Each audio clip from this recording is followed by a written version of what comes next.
Good morning students, Punjabi class ਵਿੱਚ ਤੁਹਾਡਾ ਸਵਾਗਤ ਹੈ। ਬੇਟਾ ਅੱਜ ਆਪਾਂ ਤੁਹਾਡੀ ਪਾਠ ਪੁਸਤਕ ਸਾਹਿਤਮਾਲਾ ਦਾ ਵਾਰਤਕ ਪਾਠ ਪੜ੍ਹਾਂਗੇ, ਮੇਰੇ ਵੱਡੇ ਵਡੇਰੇ। ਇਸ ਦੇ ਲੇਖਕ ਗਿਆਨੀ ਗੁਰਦਿੱਤ ਸਿੰਘ ਜੀ ਹਨ। ਇਸ ਪਾਠ ਵਿੱਚ ਲੇਖਕ ਨੇ ਪੁਰਾਣੇ ਸਮੇਂ ਵਿੱਚ ਲੋਕਾਂ ਦੇ ਰਹਿਣ ਸਹਿਣ ਬਾਰੇ, ਉਹਨਾਂ ਦੀਆਂ ਮਨ ਵਿੱਚ ਮਨੌਤਾਂ ਕਿਹੋ ਜਿਹੀਆਂ ਹੁੰਦੀਆਂ ਸੀ, ਵਹਿਮ ਭਰਮ ਕਿਸ ਤਰ੍ਹਾਂ ਦੇ ਹੁੰਦੇ ਸੀ, ਤਿਉਹਾਰ ਕਿਸ ਤਰ੍ਹਾਂ ਦੇ ਹੁੰਦੇ ਸੀ। ਪੰਜਾਬੀ ਸੱਭਿਆਚਾਰ ਦਾ ਵਿਸ਼ਾਲ ਚਿੱਤਰ ਪੇਸ਼ ਕੀਤਾ ਹੈ। ਪੁਰਾਣੇ ਸਮੇਂ ਦੇ ਆਮ ਲੋਕ ਕਿਸ ਤਰ੍ਹਾਂ ਰਹਿੰਦੇ ਸਨ, ਕਿਸ ਤਰ੍ਹਾਂ ਖਾਂਦੇ ਪੀਂਦੇ ਸਨ, ਕਿਸ ਤਰ੍ਹਾਂ ਵਰਤਦੇ ਸਨ, ਉਹਨਾਂ ਦਾ ਰਹਿਣ ਸਹਿਣ ਕਿਹੋ ਜਿਹਾ ਸੀ, ਇਸ ਬਾਰੇ ਦੱਸਿਆ ਹੈ। ਪਾਠ ਪੜ੍ਹਨ ਤੋਂ ਪਹਿਲਾਂ ਆਓ ਆਪਾਂ ਲੇਖਕ ਬਾਰੇ ਪੜ੍ਹ ਲਈਏ। ਗਿਆਨੀ ਗੁਰਦਿੱਤ ਸਿੰਘ ਦਾ ਜਨਮ ਪਿੰਡ ਮਿੱਠੇਵਾਲ, ਰਿਆਸਤ ਮਲੇਰਕੋਟਲਾ ਵਿੱਚ ਸੰਨ 1928 ਈਸਵੀ ਨੂੰ ਹੀਰਾ ਸਿੰਘ ਦੇ ਘਰ ਹੋਇਆ। 1945 ਵਿੱਚ ਆਪ ਨੇ ਗਿਆਨੀ ਪਾਸ ਕੀਤੀ, ਗਿਆਨੀ ਇੱਕ ਡਿਗਰੀ ਹੁੰਦੀ ਹੈ। 1948 ਵਿੱਚ ਜੀਵਨ ਸੰਦੇਸ਼ ਮਾਸਕ ਪੱਤਰ ਤੇ 1950 ਵਿੱਚ ਪ੍ਰਕਾਸ਼ ਨਾਂ ਦਾ ਦੈਨਿਕ ਪਰਚਾ ਸ਼ੁਰੂ ਕੀਤਾ, ਡੇਲੀ ਅਖਬਾਰ ਸ਼ੁਰੂ ਕੀਤਾ। ਆਪ ਵਿਧਾਨ ਪਰਿਸ਼ਦ ਦੇ ਮੈਂਬਰ ਵੀ ਰਹੇ। ਗਿਆਨੀ ਗੁਰਦਿੱਤ ਸਿੰਘ ਗੁਰਮਤਿ ਸਾਹਿਤ ਦੀ ਖੋਜ ਤੇ ਲਿਪੀ ਆਦਿ ਦੇ ਕਈ ਕਠਿਨ ਮਸਲਿਆਂ ਨੂੰ ਸੁਲਝਾਉਣ ਵਾਲੇ ਲੇਖਕ ਸਨ।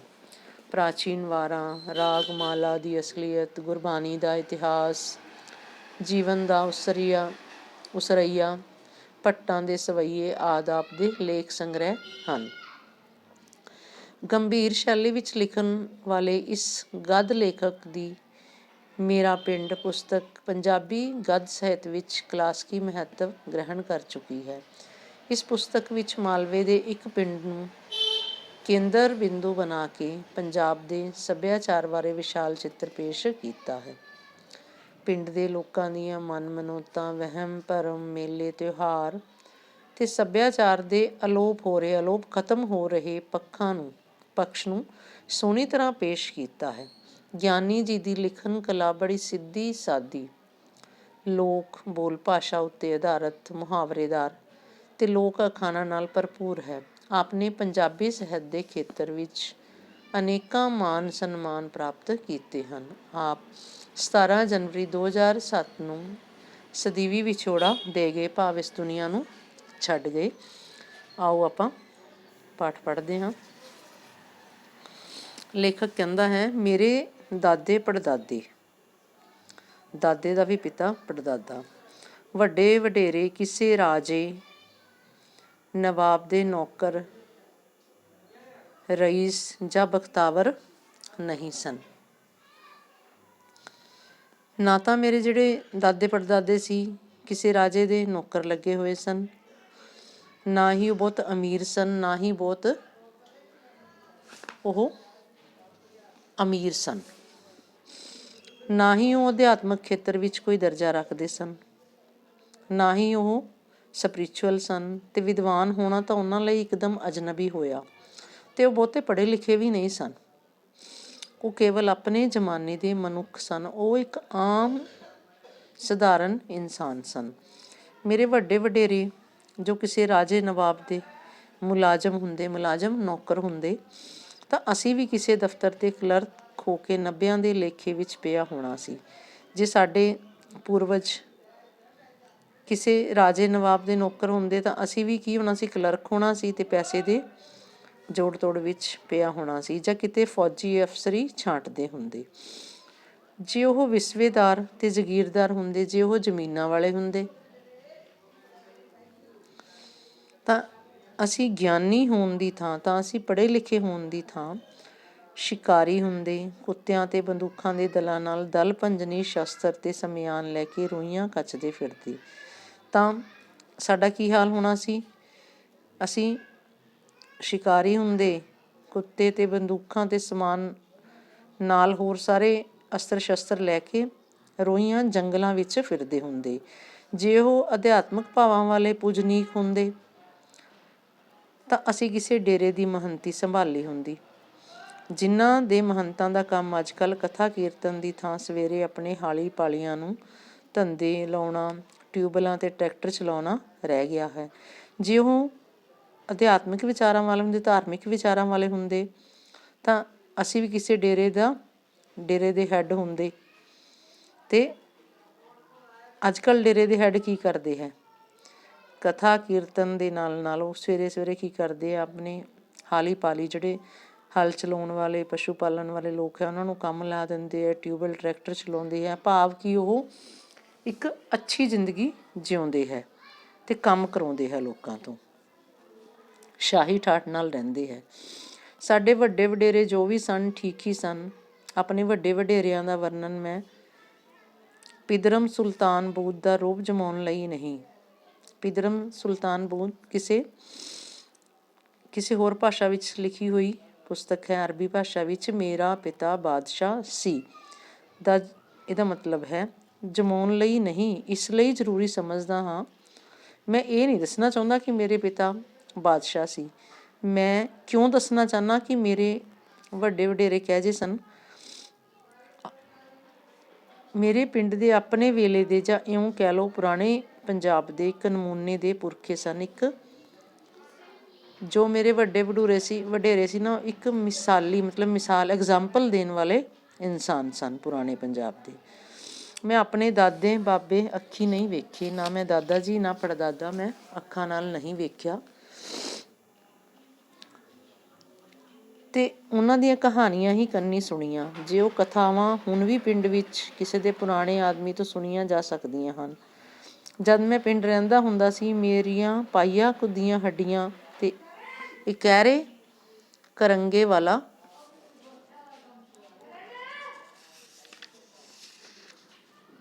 ਜੁੱਸਾ ਦੇਖ ਕੇ ਪਿੰਡ ਦੇ ਪੁਰਾਣੇ ਲੋਕ ਕਿਹਾ ਕਰਦੇ ਸਨ। ਅਤੇ ਮਤਲਬ ਜਦੋਂ ਮੈਂ ਪਿੰਡ ਰਹਿੰਦਾ ਹੁੰਦਾ ਸੀ ਨਾ, ਤਾਂ ਮੇਰੇ ਪਾਈਆ ਮਤਲਬ ਥੋੜ੍ਹੀਆਂ ਜਿਹੀਆਂ ਹੱਡੀਆਂ ਦੇਖ ਕੇ ਅਤੇ ਸਿੰਗਲ ਹੱਡੀ ਵਾਲਾ ਸਰੀਰ ਦੇਖ ਕੇ, ਜੁੱਸਾ ਸਰੀਰ ਦੇਖ ਕੇ ਪਿੰਡ ਦੇ ਪੁਰਾਣੇ ਲੋਕ ਕਿਹਾ ਕਰਦੇ ਸਨ, ਵੇਖਾਂ ਕਾਗਜੀ ਭਲਵਾਨ, ਦੇਖੋ ਇਹ ਕਾਗਜੀ ਪਹਿਲਵਾਨ, ਕੁਲ ਨੂੰ ਲੀਕ ਲਾਉਣ ਵਾਲਾ, ਕੁਲ ਖਾਨਦਾਨ ਨੂੰ ਲੀਕ ਦਾਗ ਲਾਉਣ ਵਾਲਾ, ਇਹ ਬਾਬਿਆਂ ਦੇ ਘਰ ਨਕਵਾਇਆ ਕਮਜ਼ੋਰ ਪੁੱਤ ਜੰਮ ਪਿਆ ਏ।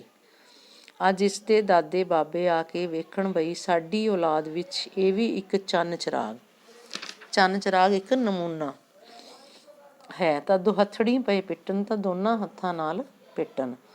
ਕਿੱਥੇ ਉਹ ਦਿਓਆਂ ਵਰਗੇ ਦਿਓ, ਦੇਵਤਿਆਂ ਵਰਗੇ ਵੱਡੇ ਵੱਡੇ ਕੱਦ ਕਾਠ ਵਾਲੇ, ਕਿੱਥੇ ਇਹ ਬਲੂੰਗੜਾ ਪਹਿਲਵਾਨ। ਮੇਰੇ ਵੱਡੇ ਵਡੇਰਿਆਂ ਦੀਆਂ ਕਈ ਮਜ਼ੇਦਾਰ ਕਹਾਣੀਆਂ, ਜਿਨ੍ਹਾਂ ਨੂੰ ਪਿੰਡ ਦੇ ਸਿਆਣੇ ਅਤੇ ਗਾਲੜੀ ਜਿਹੜਾ ਬਹੁਤ ਗੱਲਾਂ ਕਰਦਾ ਹੋਵੇ, ਚਟਕਾਰੇ ਲਾ ਕੇ ਸੁਣਾਇਆ ਕਰਦੇ ਹਨ, ਮਜ਼ੇ ਲੈ ਕੇ ਸੁਣਾਇਆ ਕਰਦੇ ਹਨ। ਮੇਰੇ ਦਾਦੇ 4 ਭਰਾ ਸਨ, ਦਾਸ, ਪੁੰਨੂ, ਰਾਮਦਿੱਤਾ ਅਤੇ ਸਾਹਿਬ ਸਿੰਘ। ਚਾਰੇ ਭਰਾ ਕੱਦ ਵੱਲੋਂ ਇੰਨੇ ਨਰੋਏ ਅਤੇ ਵੱਡੇ ਸਨ, ਨਰੋਏ, ਤੰਦਰੁਸਤ ਅਤੇ ਵੱਡੇ ਸਨ। ਰੱਜ ਕੇ ਖਾਣ ਅਤੇ ਦੱਬ ਕੇ ਵਾਹੁਣ ਵਾਲੇ। ਰੱਜ ਕੇ ਖੂਬ ਖਾਣਾ ਅਤੇ ਦੱਬ ਕੇ ਮਤਲਬ ਖੂਬ ਮਿਹਨਤ ਕਰਨੀ, ਵਾਹੁਣਾ, ਹਲ ਵਾਹੁਣਾ। ਇਹੋ ਜਿਹੇ ਕਿ ਆਸ ਪਾਸ ਦੇ ਪਿੰਡਾਂ ਲਈ ਹਊਆ ਬਣੇ ਹੋਏ ਸਨ, ਹਊਆ ਡਰ ਬਣੇ ਹੋਏ ਸਨ। ਲੋਕ ਆਖਦੇ ਸਨ ਕਿ ਜਿਸ ਖੇਤ ਵਿੱਚੋਂ ਦੀ ਇਹ ਚਾਰੇ ਬਾਬੇ ਲੰਘ ਜਾਣ, ਉਸ ਖੇਤ ਵਿੱਚ ਡੰਡੀ ਆਪੇ ਪੈ ਜਾਂਦੀ ਹੈ। ਡੰਡੀ ਪੈਣਾ, ਕੱਚਾ ਰਾਸਤਾ ਬਣਨਾ, ਕਿ ਜਿੱਥੋਂ ਦੀ ਇਹ ਲੰਘਦੇ ਹੈ ਫਸਲ ਦਬ ਜਾਂਦੀ ਹੈ ਅਤੇ ਆਪਣੇ ਆਪ ਰਾਸਤਾ ਬਣ ਜਾਂਦਾ ਹੈ। ਸਾਡੇ ਵੱਡਿਆਂ ਦਾ ਨੇੜੇ ਦੇ ਪਿੰਡ ਛਾਪੇ ਖੂਨ ਦਾ ਰਿਸ਼ਤਾ ਹੋਣ ਕਰਕੇ ਵਰਤਾਰਾ ਸੀ। ਘਟਨਾ ਸੁਣਾ ਰਿਹਾ ਲੇਖਕ ਕਿ ਨਾਲ ਪਿੰਡ ਸੀ ਛਾਪੇ, ਉੱਥੇ ਸਾਡੇ ਰਿਸ਼ਤੇਦਾਰ ਰਹਿੰਦੇ ਸਨ। ਖੂਨ ਦਾ ਰਿਸ਼ਤਾ ਮਤਲਬ ਨਜ਼ਦੀਕੀ ਰਿਸ਼ਤੇਦਾਰ ਸੀ। ਉਹਨਾਂ ਨੇ ਇੱਕ ਵਿਆਹ ਸਮੇਂ ਮੇਰੇ ਦਾਦਿਆਂ ਨੂੰ ਰੋਟੀ ਉੱਤੇ ਸੱਦਿਆ, ਰੋਟੀ ਖਾਣ ਲਈ ਬੁਲਾਇਆ। ਉਹ ਉਸ ਦਿਨ ਰੋਹੀ ਵਿੱਚ ਹਲ ਵਾਹੁੰਦੇ ਸਨ। ਉੱਥੇ ਹੀ ਬੈਲ ਪਿੰਡ ਨੂੰ ਤੋਰ ਕੇ ਸਿੱਧੇ ਦੁਪਹਿਰੇ ਰੋਟੀ ਵੇਲੇ ਨੂੰ ਪਿੰਡ ਛਾਪੇ ਜਾ ਪੁੱਜੇ। ਅੱਗੋਂ ਵਿਆਹ ਵਾਲਿਆਂ ਨੇ ਮੇਲ ਗੇਲ ਲਈ ਕੜਾਹ ਗੁੜ ਦੇ ਪ੍ਰਸ਼ਾਦ ਦਾ ਕੱਢਿਆ ਹੋਇਆ ਸੀ। ਗੁੜ ਦੇ ਪ੍ਰਸ਼ਾਦ ਹਲਵੇ ਦਾ ਇੱਕ ਗੁੜ ਵਾਲਾ ਹਲਵਾ ਬਣਾਇਆ ਹੋਇਆ ਸੀ, ਇੱਕ ਵੱਡਾ ਕੜਾਹਾ। ਅਗਲਿਆਂ ਨੇ ਕਿਹਾ, ਪਹਿਲਾਂ ਸ਼ਰੀਕੇ ਨੂੰ ਖਵਾ ਲਈਏ। ਸਾਡੇ ਬਾਬੇ ਕੜਾਹ ਖਾਣ ਲਈ ਪਹਿਲਾਂ ਹੀ ਬੈਠ ਗਏ। ਚਾਰੇ ਭਾਈ ਜਿਉਂ ਨੀਵੀਂ ਪਾ ਕੇ ਖਾਣ ਲੱਗੇ, ਪ੍ਰਸ਼ਾਦ ਦਾ ਸਾਰਾ ਕੜਾਹਾ ਸਮੇਟ ਛੱਡਿਆ। ਉਹਨਾਂ ਨੇ ਵਰਤਾਵੇ ਜਿਹੜੇ ਸਰਵ ਕਰਨ ਵਾਲੇ ਸਨ, ਉਹਨਾਂ ਨੇ ਬਥੇਰਾ ਬਹੁਤ ਇੱਧਰ ਉੱਧਰ ਦੇਖਿਆ ਬਈ ਕਿਧਰੇ ਇਹ ਕੜਾਹ ਪ੍ਰਸ਼ਾਦ ਕਿਸੇ ਵਿੱਚ ਸੁੱਟੀ ਤਾਂ ਨਹੀਂ ਜਾ ਰਹੇ। ਪਰ ਉਹਨਾਂ ਦੇ ਕੱਦ ਕਾਠ ਤੇ ਖੁਰਾਕ ਹੀ ਇੰਨੀ ਸੀ ਕਿ ਜੇ ਇੱਕ ਕੜਾਹਾ ਹੋਰ ਬਣਿਆ ਹੁੰਦਾ, ਅੱਧ ਪਚੱਧ ਮਤਲਬ ਹਾਫ, ਉਹ ਕੜਾਹਾ ਨਾ ਚਰ ਜਾਂਦੇ, ਕਿਹੜਾ ਨਾ ਚਰ ਜਾਂਦੇ ਕਿ ਉਹ ਕੜਾਹਾ ਵੀ ਖਾ ਜਾਂਦੇ।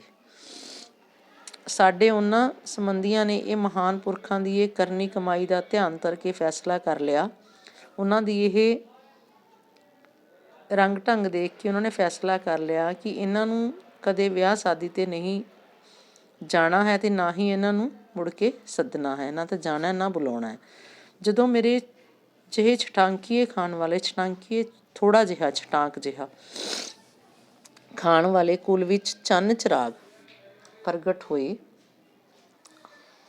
ਤਾਂ ਫਿਰ ਜਾ ਕੇ ਪੀੜ੍ਹੀਆਂ ਦੀ ਟੁੱਟੀ ਗੰਢੀ ਗਈ। ਤਾਂ ਜਿਹੜਾ ਉਹ ਵਰਤਾਵਾ ਟੁੱਟ ਗਿਆ ਸੀ, ਉਹ ਦੁਬਾਰਾ ਆਉਣਾ ਜਾਣਾ ਸ਼ੁਰੂ ਹੋ ਗਿਆ। ਖਾਣ ਪੀਣ ਦੇ ਪੱਖ ਨਾਲੋਂ ਵੱਧ ਪ੍ਰਸਿੱਧੀ ਉਹਨਾਂ ਦੀ ਜ਼ੋਰਾਵਰੀ ਵਧੇਰੇ ਮਸ਼ਹੂਰ ਸੀ। ਮਤਲਬ ਉਹਨਾਂ 'ਚ ਤਾਕਤ ਕਿੰਨੀ ਸੀ, ਇਹ ਜ਼ਿਆਦਾ ਫੇਮਸ ਸਨ। ਇਸ ਕਰਕੇ ਉਹ ਲੋਕ ਗੱਲਾਂ ਸੁਣਾਉਂਦੇ ਹਨ। ਪੁਰਾਣੇ ਸਮੇਂ ਵਿੱਚ ਪਹਿਲਵਾਨ ਢੋਲ ਵਾਲੇ ਨੂੰ ਨਾਲ ਲੈ ਕੇ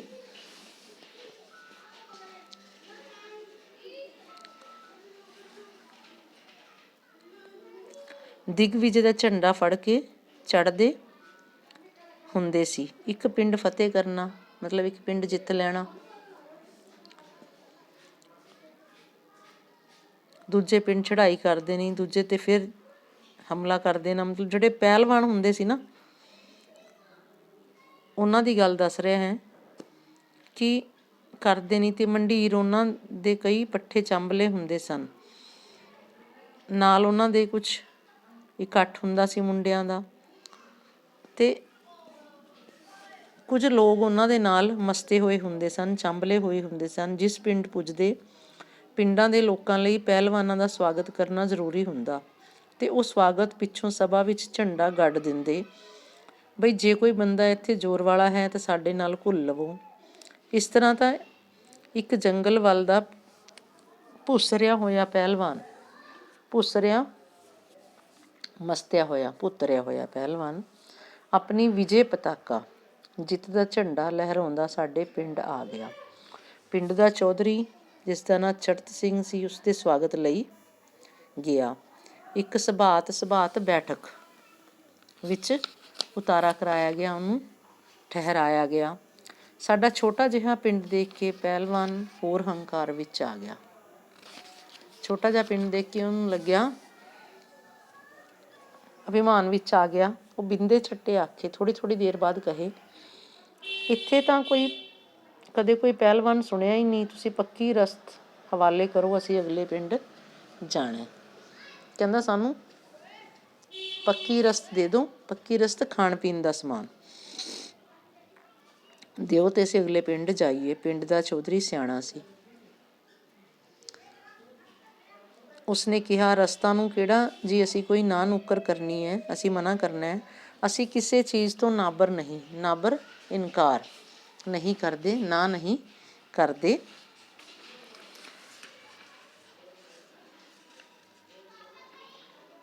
ਚੰਗੇ ਭਾਗਾਂ ਨੂੰ ਪਿੰਡ ਵਿੱਚ ਮਸਾਂ ਭਲਵਾਨ ਦੇ ਚਰਨ ਪਏ ਹਨ। ਸਾਡੇ ਚੰਗੇ ਕਰਮ ਹੈ ਕਿ ਮਸਾਂ ਪਹਿਲਵਾਨ ਸਾਡੇ ਪਿੰਡ ਵਿੱਚ ਆਇਆ। ਇੱਕ ਰਾਤ ਤਾਂ ਕੱਟੋ, ਹੁਣ ਖਾਣ ਪੀਣ ਜੋਗੀ ਰਸਤ ਭੇਜ ਦਿੰਦੇ ਹਾਂ। ਹੁਣ ਦੇ ਖਾਣ ਪੀਣ ਲਈ ਅਸੀਂ ਸਮਾਨ ਭੇਜ ਦਿੰਦੇ ਹਾਂ। ਦਿਨ ਚੜ੍ਹਦੇ ਨੂੰ ਸਾਰੀ ਗੱਲ ਨਜਿੱਠ ਲਵਾਂਗੇ, ਹੱਲ ਕਰ ਲਾਂਗੇ। ਕੱਲ੍ਹ ਦੇ ਦਿਨ ਆਪਾਂ ਸਾਰੀ ਗੱਲ ਹੱਲ ਕਰ ਲਵਾਂਗੇ। ਉਸ ਪੁਰਾਣੇ ਜ਼ਮਾਨੇ ਵਿੱਚ ਪਹਿਲਵਾਨਾਂ ਨੂੰ ਪਿੰਡ ਦੇ ਲੋਕ ਘਿਓ ਇਕੱਠਾ ਕਰਕੇ ਦਿੰਦੇ ਹੁੰਦੇ ਸਨ। ਗੁੜ ਦੇ ਕੱਪੜਿਆਂ ਦੇ ਥਾਨਾਂ ਦੀਆਂ ਪੰਡਾਂ ਬੰਨ੍ਹ ਦਿੰਦੇ ਸਨ, ਗਠੜੀ ਬੰਨ੍ਹ ਦਿੰਦੇ ਸੀ। ਨਗਦੀ ਵੀ ਪੀਰਾਂ ਫਕੀਰਾਂ ਵਾਂਗ ਚੜ੍ਹਾਈ ਜਾਂਦੀ ਸੀ, ਪੂਜਾ ਕਰਦੇ ਸਨ। ਇਹ ਪਹਿਲਵਾਨ ਪਿੰਡ ਤੋਂ ਕਾਫੀ ਸਮੱਗਰੀ, ਘਿਓ ਅਤੇ ਕਈ ਹੋਰ ਬਦਾਮ ਆਦਿ ਮੇਵੇ ਅਤੇ ਹੋਰ ਗੁੜ ਗੰਢ ਪੂਰੇ ਗੱਡੇ ਦਾ ਲੱਦ ਇਕੱਠੀ ਕਰੀ ਨਾਲ ਚੁੱਕੀ ਫਿਰਦਾ ਸੀ। ਮਤਲਬ ਇੰਨਾ ਸਮਾਨ ਸੀ ਕਿ ਗੱਡਾ ਭਰਿਆ ਹੋਇਆ ਸੀ ਅਤੇ ਉਹ ਨਾਲ ਚੁੱਕੀ ਫਿਰਦਾ ਸੀ। ਉੱਪਰੋਂ ਬਿਆਸੀਏ ਦਾ ਕਾਲ ਪਿਆ ਹੋਇਆ ਸੀ ਤੇ ਉਸ ਸਮੇਂ ਕਾਲ ਵੀ ਪਿਆ ਹੋਇਆ ਸੀ। ਮੀਂਹ ਨਾ ਪੈਣ ਕਰਕੇ ਕਹਿਰ ਪੈਣ ਨਾਲ ਇੱਧਰ ਖਾਣ ਨੂੰ ਦਲੀਆ ਨਾ ਜੁੜੇ, ਮੀਂਹ ਨਾ ਪੈਣ ਕਰਕੇ ਫਸਲ ਨਾ ਹੋਈ, ਕਹਿਰ ਕਾਲ ਪੈ ਗਿਆ, ਮਾੜੀ ਹਾਲਤ ਹੋ ਗਈ ਸੀ ਤੇ ਖਾਣ ਨੂੰ ਤਾਂ ਲੋਕਾਂ ਦੇ ਦਲੀਆ ਨਹੀਂ ਸੀ ਜੁੜਦਾ। ਪਹਿਲਵਾਨ ਨੇ ਆ ਕੇ ਪੱਕੀ ਰਸਤ ਦੀ ਨਵੀਂ ਚੱਟੀ ਲਗਾ ਦਿੱਤੀ। ਪਹਿਲਵਾਨ ਨੇ ਆ ਕੇ ਕੀ ਕੀਤਾ, ਨਵਾਂ ਚੱਟੀ ਜੁਰਮਾਨਾ ਲਾ ਦਿੱਤਾ।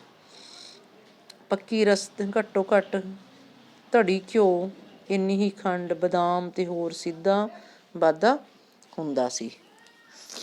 ਧੜੀ 5 ਕਿੱਲੋ, ਘਿਓ 5 ਕਿੱਲੋ, ਖੰਡ 5 ਕਿੱਲੋ, ਬਦਾਮ, ਇਹਨਾਂ ਸਾਰਾ ਕੁਛ ਖਾਣ ਪੀਣ ਦਾ ਸਿੱਧਾ ਵਾਧਾ ਸਾਰਾ ਸਮਾਨ ਹੁੰਦਾ ਸੀ। ਰਸਤਾ ਦੇਣੀ ਇੰਨੀ ਔਖੀ ਸ਼ਾਇਦ ਕਾਲ ਵੇਲੇ ਨਾ ਵੀ ਮੰਨੀ ਜਾਵੇ, ਪਰ ਪਿੰਡ ਦੀ ਹਲਤਨ ਬਦਨਾਮੀ ਝੱਲਣੀ ਸਹਿਣੀ ਬਹੁਤ ਔਖੀ ਸੀ। ਪਹਿਲਵਾਨ ਦੇ ਜੱਥੇ ਨੂੰ ਰਾਤ ਨੂੰ ਰਸਤ ਦੇ ਕੇ ਚੜ੍ਹਤ ਸਿੰਘ ਚੌਧਰੀ ਬਾਬੇ ਪੁੰਨੂ ਕੋਲ ਆਇਆ। ਪਿੰਡ ਦੇ ਚੌਧਰੀ ਨੂੰ ਘਰੇ ਆਇਆ ਦੇਖ ਕੇ ਬੈਠਣ ਲਈ ਪੀੜੀ ਦਿੱਤੀ ਤੇ ਪੁੱਛਿਆ, ਚੌਧਰੀ ਅੱਜ ਕੁਵੇਲੇ ਕਿਵੇਂ ਆਉਣਾ ਹੋਇਆ? ਕੁਵੇਲੇ ਬਿਨਾਂ ਵੇਲੇ ਤੋਂ।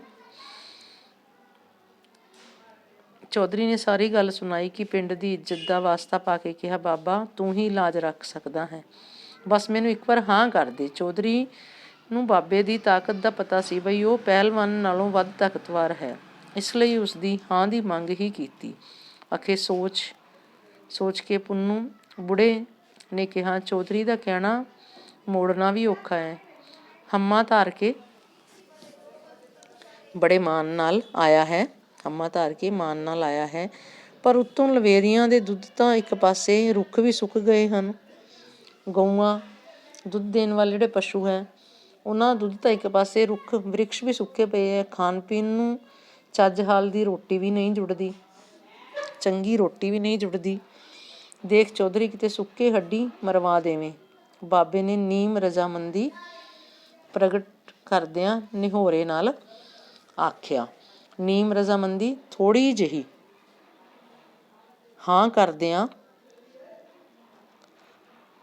ਉਲਾਂਭੇ ਜਿਹੇ ਨਾਲ ਕਿਹਾ। ਚੌਧਰੀ ਨੇ ਕਿਹਾ, ਬਾਬਾ ਤੂੰ ਫਿਕਰ ਨਾ ਕਰ, ਮੈਂ 1-2 ਦਿਨ ਤੈਨੂੰ ਤਿਉੜ ਕਰਕੇ ਮੋਠ ਬਾਜਰੇ ਦੀ ਰੱਜਵੀਂ ਖਿਚੜੀ ਭੇਜਦਾ ਰਹੂੰਗਾ। ਤਿਉੜ ਕਰਕੇ ਬਹੁਤ ਸਾਰਾ ਘਿਓ ਪਾ ਕੇ ਮੋਠ ਤੇ ਬਾਜਰੇ ਦੀ ਰੱਜ ਕੇ ਖਾ ਲਈ ਇੰਨੀ ਖਿਚੜੀ ਭੇਜੂੰਗਾ। ਤੂੰ ਜਰਾ ਆਸ ਬਣਾ, ਤੂੰ ਮੈਨੂੰ ਥੋੜ੍ਹੀ ਜਿਹੀ ਹਿੰਮਤ ਦੇ। ਆਪਾਂ ਤੋਂ ਪਿੰਡ ਦੀ ਹੀਨਤਾ ਨਹੀਂ ਝੱਲੀ ਜਾਣੀ, ਆਪਣੇ ਤੋਂ ਹੀਨਤਾ ਬਦਨਾਮੀ ਨਹੀਂ ਝੱਲੀ ਜਾਣੀ ਪਿੰਡ ਦੀ। ਦੂਜੇ ਦਿਨ ਚੌਧਰੀ ਨੇ ਪਹਿਲਵਾਨ ਨੂੰ ਆਖ ਦਿੱਤਾ, ਜੀ ਅਸੀਂ ਪੱਕੀ ਰਸਤ ਦੇਣ ਦੀ ਥਾਂ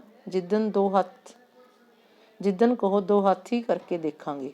ਪਿੰਡ ਦੀ ਹਲਤਨ ਲੋਕ ਕਹਿੰਦੇ ਨੇ ਜੀ ਸਾਥੋਂ ਝੱਲੀ ਨਹੀਂ ਜਾਂਦੀ। ਲੋਕ ਕਹਿੰਦੇ ਹੈ ਪਿੰਡ ਦੀ ਬਦਨਾਮੀ ਸਾਡੇ ਤੋਂ ਸਹਿਣ ਨਹੀਂ ਹੁੰਦੀ। ਦਿਨ ਬੰਨਿਆ ਗਿਆ, ਫਿਕਸ ਕੀਤਾ ਗਿਆ।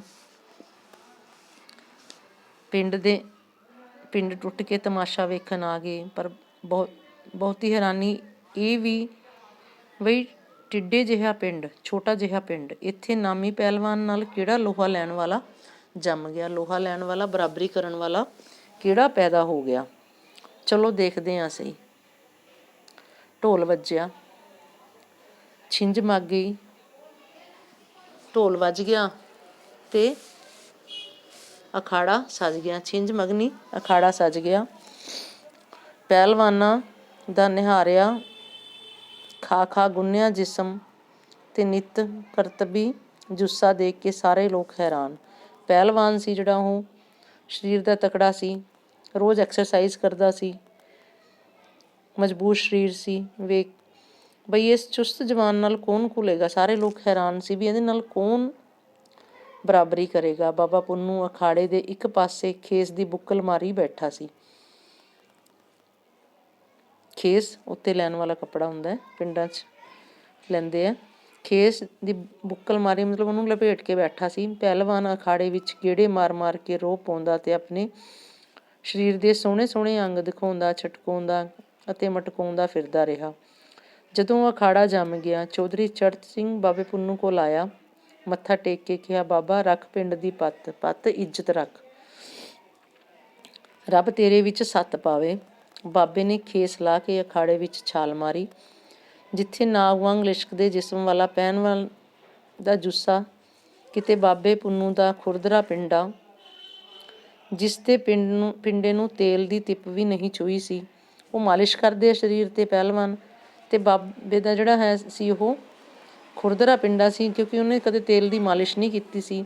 ਪਹਿਲਾਂ ਤਾਂ ਬਾਬੇ ਪੁੰਨੂੰ ਨੂੰ ਦੇਖ ਕੇ ਪਹਿਲਵਾਨ ਖਿੜਖਿੜਾ ਕੇ ਹੱਸਿਆ, ਫਿਰ ਰਹਿਮ ਖਾ ਕੇ ਉਹਦੇ 'ਤੇ ਦਇਆ ਕਰਕੇ ਬੋਲਿਆ, ਕਿਉਂ ਵਿਚਾਰੇ ਕਬੀਲਦਾਰ ਬੰਦੇ ਨੂੰ ਮਰਵਾਉਣ ਲੱਗੇ ਹੋ? ਪਹਿਲਵਾਨ ਨੂੰ ਕੱਢੋ ਜੇ 2 ਹੱਥ ਕਰਨੇ ਹਨ। ਕਿਹਾ ਕਿ ਇਸ ਪਰਿਵਾਰ ਵਾਲੇ ਬੰਦੇ ਨੂੰ ਕਿਉਂ ਮਰਵਾਉਣ ਲੱਗੇ ਹੋ? ਕਿਸੇ ਪਹਿਲਵਾਨ ਨੂੰ ਬੁਲਾਓ ਜੇ ਬਰਾਬਰੀ ਕਰਨੀ ਹੈ ਤਾਂ। ਬੇਟਾ ਇਹ ਵਾਰਤਕ ਪਾਠ ਆਪਾਂ ਇੱਥੋਂ ਤੱਕ ਪੜ੍ਹਾਂਗੇ, ਬਾਕੀ ਅਗਲੀ ਕਲਾਸ ਵਿੱਚ ਪੜ੍ਹਾਂਗੇ।